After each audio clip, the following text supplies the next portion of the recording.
அக்கா சிவப்பு, தங்கச்சி கருப்பு. அம்மா வயிறு வலிக்குதே, வயிறு வலிக்குதே, யாராச்சும் வாங்கலேன் அப்படின்ட்டு பிரசவ வலியில் துடிச்சிட்ருக்குறாங்க. மகி பாப்பா, நம்ம வீட்டுக்கு ஒரு குட்டி பாப்பா பிறந்துட்டாங்க. எப்படி உன்னால் இவ்வளோ பொய் பேச முடியுதுன்னு தான் எனக்கு தெரியல அப்படிங்கிறாங்க. சொக்க தங்கம் மாதிரி இருக்கிற தெரியுமா?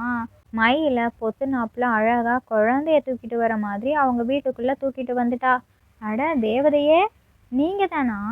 உன்னோட நண்பர்களோட நல்லா ஜாலியாக என்ஜாய் பண்ணிட்டு வா, இந்த ட்ரெஸ் வாங்கிக்கோ அப்படின்ட்டு கொடுக்குறாங்க.